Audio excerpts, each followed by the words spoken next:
As with many cases I've dealt with, this one was no different from the rest.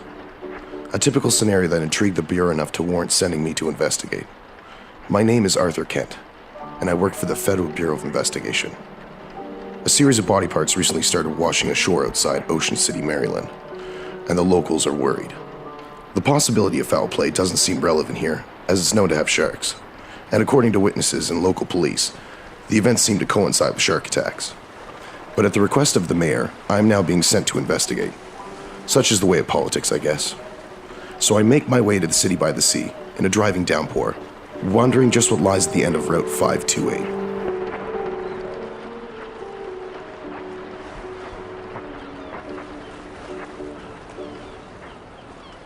Ocean City, nestled right on the edge of Chesapeake Bay, just on the coast. It's seen a huge influx of people since the war ended. New jobs, booming economy. What more did one need to live the American dream? Nice as it may look, it had its share of problems. And now I was about to find out just what this one was.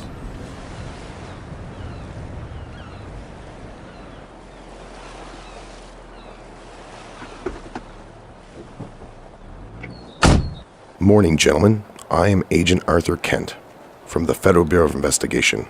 I've been sent to aid you with your investigations. Field Agent Collins, Donald Collins, sir, head to the field office out here from the local police station. This is Constable Jonathan Peters. He's been dispatched to the scene behind me. Well, let's take a look at what we have then. Right. Peters, move the blanket away for the agent. Yes, sir. A local found you here this morning there, sir. She was in quite a state when I arrived. We've got her at the clinic now, and yes, she's still in shock. There's not much left of him. Looks like the poor bastard was out swimming, and a shark must have got him. They've been all over these waters. There's signs posted everywhere, but odd thing is, this is the 6th one in 3 months. That was true. There was not much left to him. Just a torso with pieces and limbs still attached. It was beginning to look like this was an open and shut case. That was until I noticed something odd about the limbs. Look at this. Did you notice these marks before? No, I never saw them. What could have done that? Teeth? I don't know. Whatever caused these marks is clearly not teeth, but mechanical, almost surgical, like some sort of medical instrument. No animal could have done this. Something wasn't right about this. It smelled rank of foulness, and not just because of the half-bloated remains in front of me. I want to call head office and see if they can send someone out who can take a look at these marks. I don't think a shark did this. Then what did? Maybe not a what, but a who. Send these remains to the morgue, with a note not to be examined until I get a specialist in. Yes, sir. Collins, hop in. You said there was a witness who found the body? Yeah, she's in the clinic in town. I'll direct us there. Then you better check into the Atlantic Hotel. They got nice rooms and a landline in each room. The mayor also wants to see you at some point. First, we'll see the witness, before she has time to forget anything important.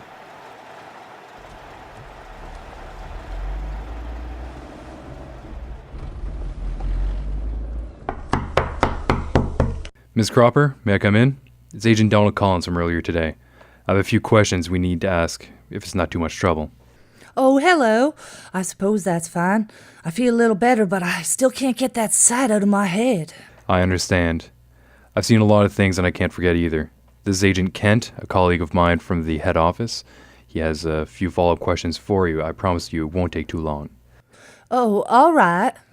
Mrs. Cropper, I know this may be a hard time for you, but I need you to recall anything you might have seen and forgot to mention to the police or Agent Collins. Well, I don't rightly know. I told them everything that happened. I was out for a walk along the beach, and I saw what I thought was a person lying in the sand. So I went over to check on him, and then I found it. I'm sorry, Mrs. Cropper. You didn't see anyone else at the time, or along the way run into anybody? No, I was just out by myself, and once I saw it, I just started screaming and running, crying for help. That's about when I saw a car driving by the road, so I hollered and waved at them for help. They drove me to the police station, and I told them everything there. It was horrible. All right, Mrs. Cropper, just one last question. You didn't see any tools or medical equipment near the scene? Heavens, no! You don't think this was a person? Oh, the thought of it! Don't be alarmed, Mrs. Cropper. These are just usual questions we have to ask. It looks like this thing's just going to be an unfortunate shark attack, and things will be wrapped up shortly. Thank you for your time. We won't disturb you anymore. I hated lying to that lady, but some things are better left not known. She had already been through enough. No need to put more fear into her. So it seems to be a shark attack, eh? Didn't think she needed her wits rattled any further. Let's head to this hotel.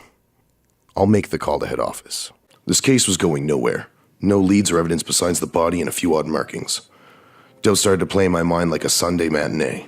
Maybe it was just an unfortunate shark attack like I'd lied about. Was I starting to believe my own deception? There were still no answers to find, and questions to ask. Next stop, the hotel. Check-in time.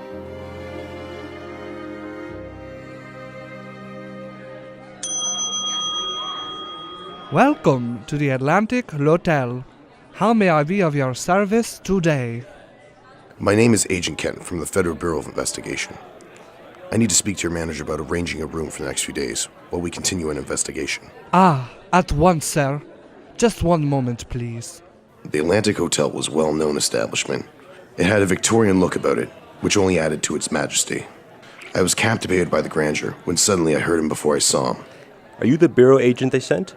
What have you found out? I turned and found myself face to face with who I could only guess was the town's mayor. Average build, hair combed back, well-used tobacco pipe hanging from his mouth. Smoke was bellowing all around him and burning my eyes and nostrils. I hate smoke. You must be the mayor, Trimper Jr. Please call me Daniel. Formalities are boring. All right. I'm Agent Arthur Kent, and yes, I was sent here from the state. So what's going on in my beautiful beach city?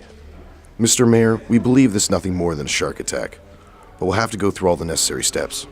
I'll contact you if we find anything. Shark attacks? Well, you damn well better find out.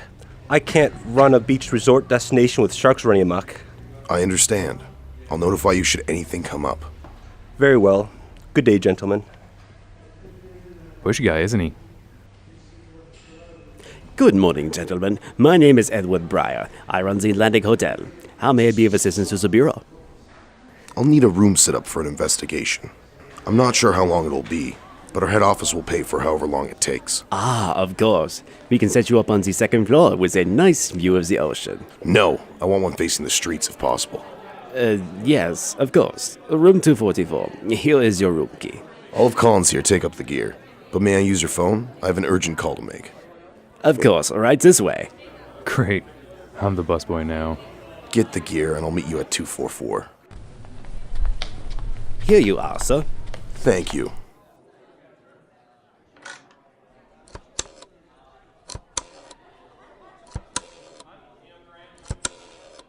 This is Agent Kent, 62D59. Patch me through to the director. Director Whitlock. This is Agent Kent. I've got an update. Go ahead. One deceased at scene, only torso with parts of limbs. One eyewitness, nothing credible to go on. Locals believe it to be a shark attack. Anything else? Well, two things. The limbs have strange marks on them, almost tool-like, and the local field agent says this is the 6th shark attack in 3 months. Did you say tool marks? Yes, sir. At least they appear to be. Peculiar. I'll have someone sent out with medical experience to determine what caused those marks. In the meantime, work on the remainder of your investigation and let me know if anything comes up. Well, that seems strange. But no time to worry about that now. I could see new trouble approaching fast. Kent, there's another one up near Fenwick. That was over a kilometer away. This case was becoming less normal. Fast.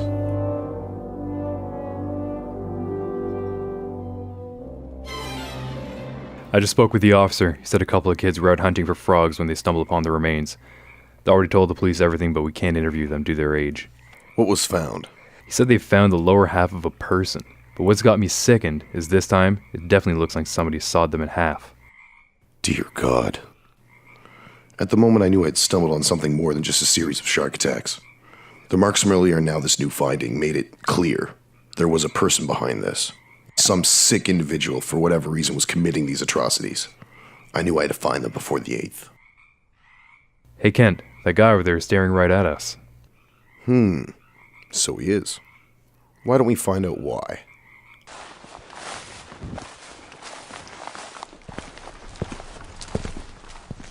Is there something we can help you with?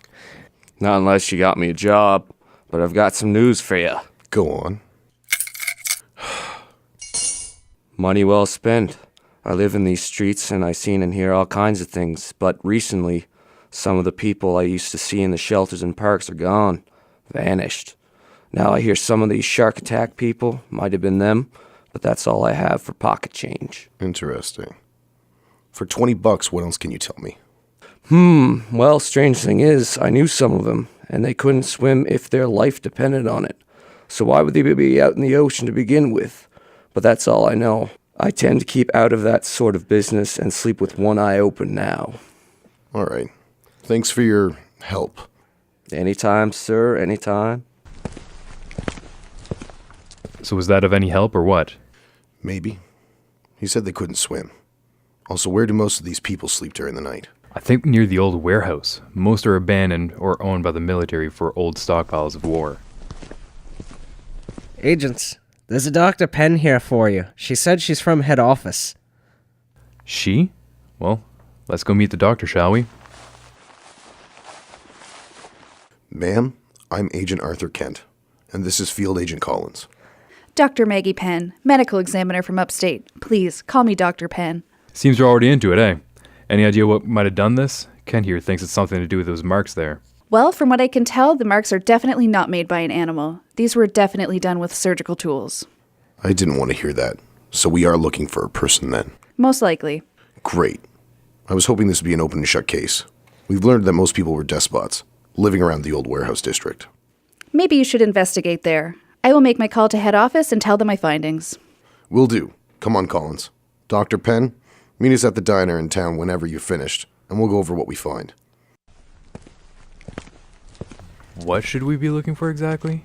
Anything at this point. This case just took a nasty turn into a direction I hope not to go. My worst fears were now a reality. This was done by someone, and I had to find them. I'm not seeing much of anything around here. Keep looking. There has to be something out of place. Over there, that guy. Excuse me, sir. Moment of your time? Sure, sir. How may I help you? Thank you. Mind telling me what you're doing in this part of town? Seems out of the way from the rest of the town. Oh, yes. I am a caretaker for the warehouse here. I come from Europe after the war. Come to make an American dream. What's your name, sir? Oh, Pavel. I am Pavel Sikowski. How long have you lived in America? Since 46? I have been American since 1946, yes. Did you learn English here? It's not too bad.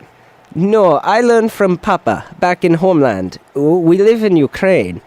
We leave as soon as war ended. I have to get to market now, though. Good day. He was in a hurry, wasn't he? Yeah, and what's more, look at where he's coming from. Why would that old warehouse need that much security? You're right. Look at all those locks. We should come back after we meet the doc. Right. I'm starving anyways. Let's get going.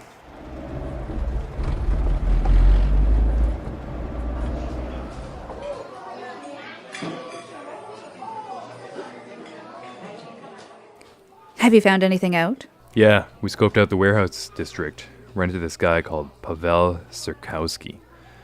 Says he's a caretaker for one of the warehouses. Seems kind of fishy. Caretaker, huh? Anything else? Also, there's a warehouse with lots of security. Looks like he was heading away from that one. Well, I've examined the rest of the remains, and they confirm my thoughts that they were tool marks. I've made my report, Agent Kent. The director asked for you to call him as soon as you could. I think there's a phone here you can use. The director? Okay, excuse me. If the director wanted me to call him, it'd have to be important. I found the phone at the back of the diner.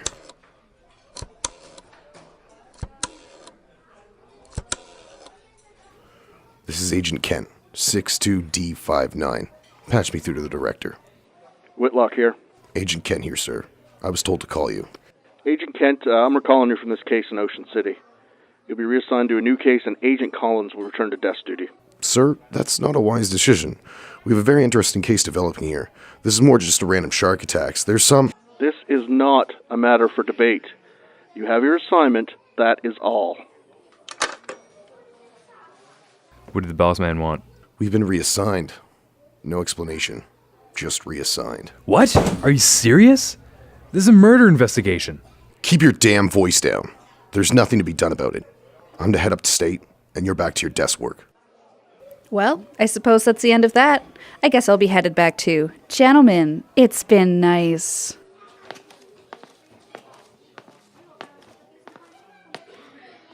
So that's it. Just give up and go home. Like hell it is. Something's not right. I'm gonna stay another night and check out that warehouse tonight. If it really is nothing, I've got nothing to lose.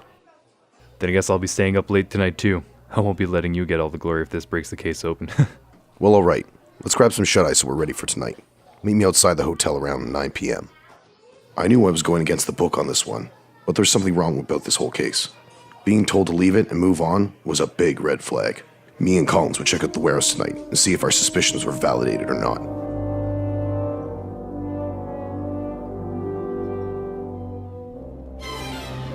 Collins was late. After he arrived, we drove down to the same area we just saw the man earlier. Once we arrived, we noticed right away that something was amiss. The warehouse lights were on. Well, looks like someone's home. What say we say hello? Sounds like a plan. Shall we knock loudly? No, but be ready. All right, we'll go in together, and quietly. Right. Alright, now let's see who's home. The warehouse reeked of decay and cleaning solvents. Bleach was burning my nostrils as we crept through the warehouse, inching ever closer to the source of light, coming from somewhere deeper within. Whoever was here was definitely up to no good. There were crates marked with U.S. Defense Department, so this was an army depot. I could begin to hear a voice as we got closer. It sounded familiar, but with a heavy accent. Taking the subdermal cut right below the 7th and 8th ribs. Subject is prime specimen. Look at those shelves. Dear God. I could see rows of body parts and organs, and all kinds of other macabre items. It was a sickening display that made one's stomach churn. I had seen enough. Time to put this to an end. Stop right there. Federal Bureau of Investigation. Nein, du wirst mich nicht fragen. Collins! I shall not let mine life's work be undone. Get back here. Stop or I shoot. Arg! Nein, nein, nein! Don't move. Roll over now. Who are you? Dr. Victor Reinhardt. You said your name was Pavel Shakowski. Who are you really? I was part of the Schutzstaffel during the war. I worked with Josef Mengele in genetics research. We were creating the perfect human. The war's over. Who are you working for now? It was your government for a while, but I got bored of that. I wanted to finish my work without watchful eyes over my shoulder. You're lying. There's no way our government would allow scum like you to perform these experiments. You just keep telling yourself. Damn it, he was dead. I should have aimed for his legs, but seeing Collins killed sent me through a rage. I wanted him dead, that was for sure. But I also wanted more answers. There was no undoing what had been done, but I wished to hell I had more to go on than this. That was when I heard a familiar voice out of the darkness. Seems you have trouble listening to orders, Mr. Kent. Who's there? Special Agent Maggie Penn, and you, sir, are in a lot of trouble.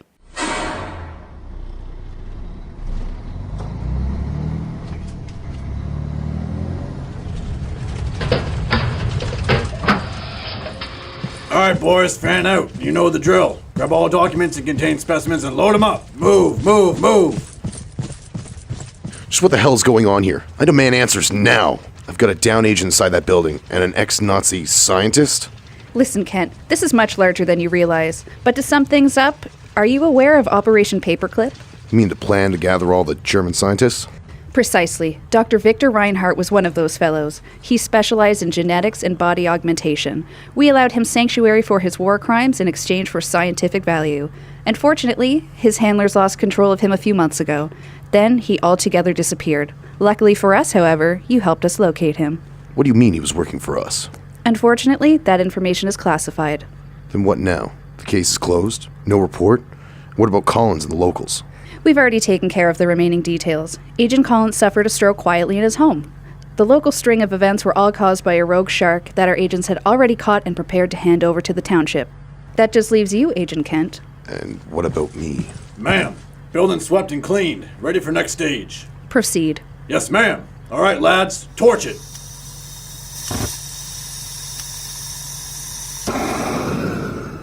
Sorry about that. Now, what to do with you?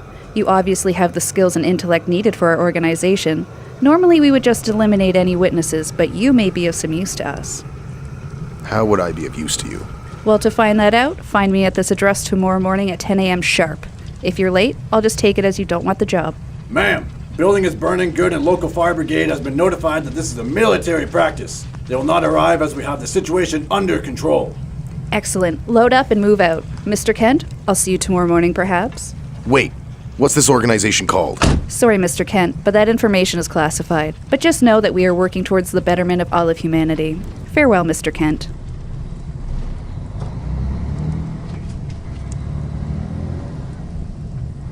So that was that. A case straight out of the Twilight Zone.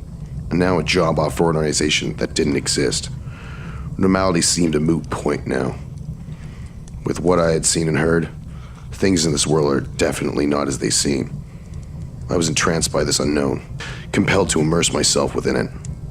I would take the job tomorrow morning, and let whatever may come.